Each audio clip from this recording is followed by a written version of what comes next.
Hello, my dear students. Welcome back to the same chapter. What is it? Chapter number 9, Soil. और आज आप start करेंगे page number 96 से. हमने अपनी पिछली वीडियो में क्या पढ़ा था? हमने पढ़ा था सॉइल क्या होती है. हमने फिर पढ़ा कि ये सॉइल किन किन चीज़ों से बनी होती है. हमने ये भी पढ़ा कि सॉइल के फंक्शंस क्या होते हैं और सॉइल कितने टाइप की होती है. अब इस वीडियो में हम क्या पढ़ेंगे, एक नया टर्म यहाँ इंट्रोड्यूस हो रहा है बेटा, जिसका नाम है सॉइल इरोजन. सॉइल इरोजन का मतलब क्या है? जो हमने ये टॉप मोस्ट लेयर पढ़ी थी सॉइल की, ये टॉप मोस्ट लेयर, जब इस टॉप मोस्ट लेयर जो है ये धुल जाती है, बह जाती है, ठीक है, वो धुलना और बहना किसी भी वजह से हो सकता है, तो इस प्रोसेस को क्या कहते हैं? Soil erosion. जरा एक बार पढ़ें हम आपकी बुक में से क्या लिखा हुआ है. The process of removal of fertile top soil by the action of wind and water is called soil erosion. यानी कि कभी कभी क्या होता है, बहुत तेज बारिश हो गई, ठीक है, बहुत तेज बाढ़ आ गई, तो उसने क्या किया, वो सारी जो टॉप मोस्ट लेयर थी उसको अपने साथ बहा के ले गई. यहाँ पे बहुत तेज आंधी तूफान आया, ठीक है, साइक्लोन आ गया और वो टॉप मोस्ट लेयर को अपने साथ उड़ा के ले गया. ठीक है, तो क्या हुआ, जो टॉप मोस्ट फर्टाइल लेयर थी जहाँ पे प्लांट्स उग रहे थे वो हट गई वहाँ से, और इसी प्रोसेस को क्या कहते हैं? सॉइल इरोजन कहते हैं. Due to the action of external forces like wind, water etcetera, the top soil being soft and light is removed. ये जो टॉप सॉइल होती है ये बहुत ही सॉफ्ट होती है, बहुत ही लाइट वेट होती है, और इसी वजह से क्या होता है, और सबसे इम्पॉर्टेंट बात, क्योंकि ये टॉप मोस्ट है तो ये एक्सपोज्ड भी है, ठीक है, ये डायरेक्ट कांटेक्ट में है किसके?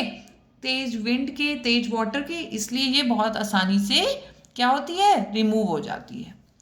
This creates an imbalance in nature and both plants as well as animal life is disturb. अब इस वजह से क्या हुआ, जो टॉप मोस्ट लेयर है वो ही रिस्पॉन्सिबल थी किसके लिए? For the growth of plants. Plants की ग्रोथ इंपॉर्टेंट क्यों है? क्योंकि एक तो वो बहुत सारे हर्बीवोरस एनिमल्स का फूड है, दूसरी चीज़ क्या है, प्लांट्स फोटोसिंथेसिस की हेल्प से कार्बन डाइऑक्साइड को अब्जॉर्ब करते हैं और ऑक्सीजन हवा में रिलीज करते हैं. तो अगर प्लांट्स की वो टॉप मोस्ट लेयर जो उनको सपोर्ट कर रही थी उनकी ग्रोथ को, वही हट गई, तो प्लांट्स भी ग्रो नहीं करेंगे और ये सारा ही प्रोसेस स्टॉप हो जाएगा ऑटोमेटिकली. इसलिए क्या होता है, नेचर और प्लांट्स और एनिमल्स की लाइफ डिस्टर्ब हो जाती है सॉइल इरोजन की वजह से. Now let's see what are the factors affecting soil erosion. यानी कि ऐसे क्या क्या फैक्टर्स हैं जिसकी वजह से सॉइल इरोजन पे इफेक्ट पड़ता है. Number 1, heavy rains and flood cause soil to flow along with water. ये मैंने आपको बताया, बहुत तेज़ बारिश हो गई या कहीं बाढ़ आ गई तो क्या होगा, वो अपने साथ टॉप मोस्ट लेयर को बहा के ले जाएगी. Second is strong winds and cyclones cause top soil to blow away. अगर बहुत तेज़ आंधी तूफान आ गया या कोई साइक्लोन आ गया तो वो भी क्या करेगा, सॉइल की टॉप मोस्ट लेयर को अपने साथ उड़ा के ले जाएगा. Next is very important, cutting of trees causes soil to loosen and carries the soil along. अब क्या होता है बेटा, जब जो पेड़ है ना, पेड़ की जड़ें, रूट्स जो होती हैं, इस टॉप मोस्ट लेयर को होल्ड करके रखती हैं, एक साथ बांध के रखती हैं. जब हम पेड़ ही काट देंगे तो नेचुरली रूट्स भी ख़त्म हो गई, और जब रूट्स ख़त्म हो गई तो वहाँ जो रूट्स उस टॉप मोस्ट लेयर को, टॉप सॉइल को बांध के इकट्ठा बाइंड करके रख रही थी, वो लूज़ हो गई. अब जो चीज़ लूज़ हो गई वो क्या होगी, बहुत ही आसानी से रिमूव की जा सकती है. सो आपको क्या है, पेड़ों को कटने से रुकना है. Next is soil conservation. हमने ये तो पढ़ लिया सॉइल इरोजन हो रहा है, क्यों हो रहा है. अब इस सॉइल इरोजन को बचाया कैसे जा सकता है, इस टॉप मोस्ट लेयर को हम कैसे सॉइल को कंजर्व यानी कि बचा सकते हैं. देखें उसको कैसे करते हैं. पहले हम पढ़ते हैं कि सॉइल कंजर्वेशन होता क्या है. Top soil contains most minerals, hence it is best suitable for the growth of plants. यानी कि जो टॉप सॉइल है उसमें बहुत सारे मिनरल्स हैं, इसलिए ये सबसे सुटेबल है किसके लिए, for the growth of plants. Measures have to be taken to prevent soil from erosion, otherwise the fertile topsoil will be lost. अब हमें कुछ ऐसे स्टेप्स की ज़रूरत है, कुछ ऐसे इंपॉर्टेंट प्रिकॉशंस लेने की ज़रूरत है जिसकी क्या है, ताकि हम सॉइल इरोजन को होने से रोक सकें, ताकि हम अपनी ये टॉप फर्टाइल लेयर जो है इसको हम बचा सकें. Please underline this. The protection of the soil from erosion by adopting suitable measures is known as soil conservation. यानी कि कुछ ऐसे स्टेप्स हम अपनाएं जिसकी हेल्प से ये टॉप मोस्ट लेयर के इरोजन को हम बचा सकें, उस प्रोसेस को क्या कहते हैं, सॉइल कंजर्वेशन कहते हैं. अब ये सॉइल कंजर्वेशन हम कैसे कैसे कर सकते हैं. सबसे पहला मेथड वेरी इंपॉर्टेंट, क्या, bye growing grass and trees. यानी कि आप जितने ज़्यादा ग्रास या जितनी ज़्यादा ट्रीज लगाएंगे तो क्या होगी, रूट्स जो हैं उस टॉप मोस्ट लेयर को बाइंड करके रखेंगी और वो लूज नहीं होगी और वो सॉइल इरोजन से बच जाएगी. देखें आपकी बुक क्या कह रही है. The roots of grass and trees bind the soil firmly. ठीक है. As a result it can not be blown off easily by eroding agents like water and wind. यही मैंने अभी अभी आपको बताया. ठीक है. नेक्स्ट क्या है, by constructing dams and embankments. Embankment word भी इंपॉर्टेंट है, इसको आप अंडरलाइन कर लो, न्यू वर्ड है. एम्बैकमेंट होते क्या है बेटा, आपने ऑब्जर्व किया होगा कि अगर आप कहीं रास्ते में ट्रैवलिंग करने जा रहे होगे तो आपने देखा होगा कि कोई नदी होता है ना, उसका एक किनारे पे रॉक्स बने होते हैं, रॉक्स या स्टोन से कच्ची दीवारें बनाई होती हैं. वो कच्ची दीवारें क्या होती हैं, एम्बैकमेंट्स होती हैं. इनका दो काम होता है. एक तो क्या करती हैं, ये जो पानी का बहाव है ना, फ्लो ऑफ वाटर, उसको कंट्रोल करती हैं. और क्या करती हैं, ये नदी के किनारों पे जो गीली मिट्टी होती है उसको साथ साथ बहाने से रोकती हैं. तो देखते हैं हम आपकी बुक क्या कह रही है. Embankments are walls of rocks and stones on the bank of river. यानी कि नदी के किनारे पे जो रॉक्स एंड स्टोन्स की वॉल्स होती हैं उसको क्या कहते हैं, एम्बैकमेंट कहते हैं. Next is dams. Dams and embankments help in controlling floods and hence are useful in checking soil erosion. यानी कि डैम्स क्या होते हैं, डैम्स बेसिकली क्या होते हैं, बहुत बड़ी बड़ी स्टोरेज टैंक होते हैं, लगा लो. ठीक है. यानी कि ये नदी के बहाव को हम कंट्रोल कर सकते हैं, किसी और तरफ डाइवर्ट कर सकते हैं, उस पानी को हम स्टोर कर सकते हैं फर्दर यूज़ के लिए.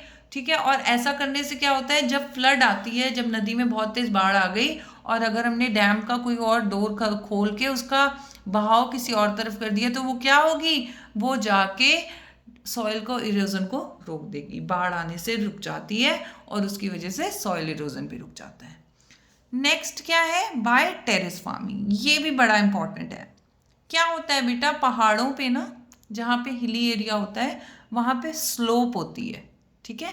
उस स्लोप में क्या होता है, अगर हम उस स्लोप को थोड़ा थोड़ा कट करके वहाँ पे कुछ क्रॉप्स उगा दें तो दो फायदे हैं. एक तो वो जो स्लोप होती है ना, उससे पानी बहुत तेज़ी से नीचे जाता है.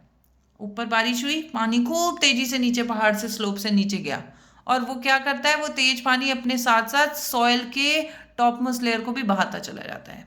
अब अगर हम ये ऐसे करके कटिंग स्टेप्स बना देंगे, इसको स्टेप फार्मिंग भी कहते हैं, टेरेस फार्मिंग भी कहते हैं. जब हम ये स्टेप बना देंगे तो क्या होगा, पानी का फ्लो ऑटोमेटिकली हर स्टेप पे स्लो हो जाएगा. ठीक है.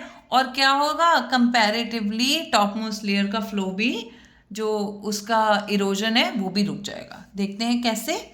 When water comes down from a hilly area, it exerts great force on the soil. यानी कि जब पानी तेज हिली एरिया से नीचे आता है तो वो क्या करता है, वो सॉइल के ऊपर बहुत तेज फोर्स लगाता है.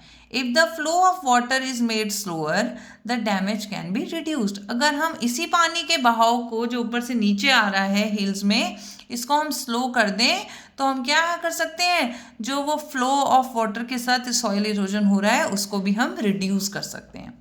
दस slopes are cut into terraces या फिर steps and farming on these terraces prevent soil erosion. अब क्या करते हैं, तो हमने इस स्लोप को कट कर दिया स्टेप्स में और इनके ऊपर प्लांट्स लगा दिए, यानी कि क्रॉप्स लगा दिए। अब क्या होगा, पानी का बहाव भी कम हो गया और दूसरी तरफ क्या हो रहा है, क्रॉप्स की वजह से जो उनकी रूट्स हैं वो सॉइल को बाइंड करके भी रख रही हैं, तो क्या होगा, ऑटोमेटिकली सॉइल इरोजन रिड्यूस हो जाएगा। नेक्स्ट है बाय प्रैक्टिसिंग क्रॉप रोटेशन। ये बड़ा इंपॉर्टेंट चीज़ है। क्रॉप रोटेशन 2 वर्ड्स हैं। क्रॉप का मतलब क्या है, नेचुरली योर ईल्ड, जो आपकी फसल लग रही है। रोटेशन का मतलब है एक बार में कुछ और, दूसरी बार में कुछ और। यानी कि आपने देखा होगा कि हम क्या करते हैं, पहले एक सीज़न में हम राइस की फार्मिंग करते हैं, फिर हम वीट की फार्मिंग करते हैं, कभी कभी बीच में हम कोई दालें भी लगा देते हैं। तो हम ऐसा क्यों करते हैं, हम ऐसा बेटा इसलिए करते हैं कि क्या हुआ कि जब राइस की हमने फार्मिंग की, जो राइस के क्रॉप्स थे उनको जो मिनरल्स चाहिए थे, उन्होंने वो सारे के सारे मिनरल्स क्या किए, यूज़ कर लिए सॉइल में से। अब अगर हम दोबारा से राइस की फार्मिंग करेंगे तो क्या होगा, सॉइल में इतने सारे वो मिनरल्स नहीं प्रेजेंट होंगे, क्योंकि अभी अभी राइस की फार्मिंग ने वो मिनरल्स यूज़ किया है। तो हम क्या करेंगे, हम कोई दूसरी फसल लगा देंगे जिसको दूसरे टाइप के मिनरल्स चाहिए हो, सेम मिनरल्स ना चाहिए हो। तो फिर क्या होगा, जब हम तीसरी बार, जब तीसरे स्टेप पे दोबारा से राइस लगाएंगे, उस टाइम तक सॉइल में वो जो राइस के लिए नीडेड मिनरल्स थे वो दोबारा से आ चुके होंगे, प्रॉपरली डिपॉजिट हो चुके होंगे, और सॉइल की अपनी जो क्वालिटी है वो रिड्यूस भी नहीं होगी। If same type of crop is grown it will deplete same type of nutrients. अगर हम लगातार एक ही टाइप का क्रॉप ग्रो करते रहेंगे तो उसको लगातार एक ही टाइप के न्यूट्रिएंट्स की नीड होगी। The soil will not be able to recover the mineral loss and hence will lead to soil erosion. अब इसकी वजह से क्या होगा, सॉइल के पास इतना टाइम ही नहीं मिलेगा कि जो ऑलरेडी यूज्ड मिनरल्स हैं वो उसको दोबारा से अपने अंदर अकोमोडेट कर सके, और इसकी वजह से क्या होगा, सॉइल इरोजन हो जाएगा। Thus, different crops should be grown on fields every time. ठीक है, तो क्या करना चाहिए, हर सीजन में अलग अलग टाइप के क्रॉप्स उगाने चाहिए, so that soil has time to recover the minerals that the previous crop has used. ताकि सॉइल के पास इतना टाइम हो जाए कि वो अपने पहले वाले क्रॉप ने जो मिनरल्स को यूज़ किया है उसको रिकवर कर सकें, और इसी प्रोसेस को क्या कहते हैं, क्रॉप रोटेशन। नाउ बेटा ऑन पेज नंबर 97 एक वर्कशीट दी हुई है, हम इसको सॉल्व करने की कोशिश करते हैं, किसके बेसिस पे, जो अभी हमने सारी चीज़ें पढ़ी हैं।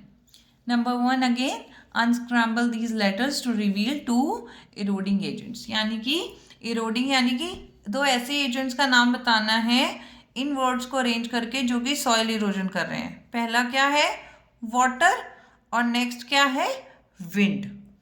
ठीक है, नेक्स्ट इज क्वेश्चन नंबर 2। यहाँ पे पिक्चर्स दी हुई हैं आपको, ठीक है, और आपने टिक करना है ऑन द करेक्ट आंसर। देखते हैं क्वेश्चन क्या है।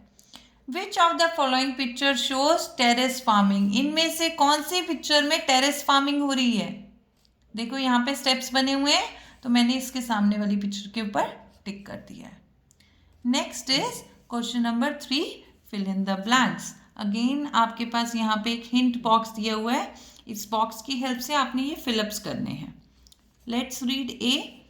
The process of removal of fertile top soil is called soil dash. ऐसा प्रोसेस जिसमें कि top most fertile layer remove हो रही है उसको क्या कहते हैं, सॉइल इरोजन। तो आप यहाँ से इरोजन वर्ड यहाँ पे फिल कर लेंगे। B, the protection of soil from erosion is known as soil dash. यानी कि अब हमने क्या करना है, ये सॉइल की टॉप मोस्ट लेयर को रिमूव होने से बचाना है, तो ऐसे प्रोसेस को क्या कहते हैं, कंजर्वेशन। तो आप यहाँ क्या करेंगे, सॉइल के आगे डैश के आगे यहाँ पे क्या लिख देंगे, कंजर्वेशन। स्पेलिंग आप यहाँ से देख सकते हैं बेटा। Next is C part, strong winds and dash cause erosion. ऐसी क्या क्या चीजें हैं जिसकी वजह से सॉइल इरोजन होता है, स्ट्रॉन्ग विंड्स एंड साइक्लोन्स। तो यहाँ से आप साइक्लोन्स यहाँ पे फिल कर लेंगे। Next is dash are walls of rocks and stones on the bank of water. Dash क्या है, वॉल्स बनी होती हैं किस चीज से, रॉक से और स्टोन से। तो क्या बचा, एम्बैंकमेंट। यहाँ पे आप एम्बैंकमेंट फिल कर लेंगे। Next is question number 4, match the following. कुछ पिक्चर्स बनी हुई हैं, इन पिक्चर्स को आपने करेक्ट नेम्स के साथ मैच करना है। फर्स्ट इज स्टेप्स बने हुए हैं, टेरेसेस बने हुए हैं, तो क्या है? Terrace farming. नेक्स्ट पिक्चर में क्या है? आपको डैम दिख रहा है, so you will match it with dams. Next picture में क्या दिख रहा है? क्रॉप रोटेशन की पिक्चर है, तो you will match it with crop rotation. अब आ जाओ आप क्वेश्चन नंबर 5 पे, और यहाँ पे हमने क्या लिखना है? True and false.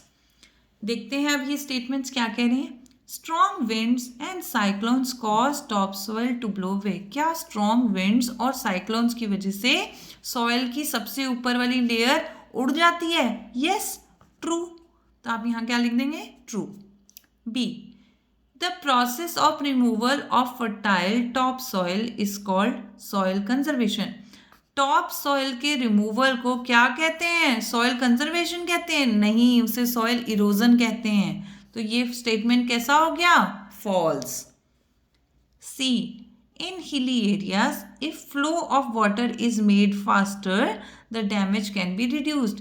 क्या हिली एरियाज में अगर स्लोप से नीचे आ रहे पानी की जो स्पीड है उसको तेज कर दें तो क्या हम डैमेज को रोक सकते हैं, सॉइल इरोजन को? No, we can not. हमें उस पानी के फ्लो को कम करना है, इसीलिए तो हम टेरेस फार्मिंग करते हैं। ठीक है, तो ये वाला स्टेटमेंट भी कैसा हो गया? False. Next is D, crop rotation is a method of conserve soil. यानी कि क्रॉप रोटेशन एक ऐसा मेथड है जिससे कि सॉइल कंजर्व हो सकती है। यस, ठीक है, तो यहाँ पे क्या आएगा? True. So I hope students कि आपको ये वीडियो अच्छी लगी, आप इसको ध्यान से पढ़ेंगे बेटा, एंड प्लीज़ अच्छे से इस वीडियो को देखिएगा and solve this worksheet on page number 97. Till then, thank you and take care.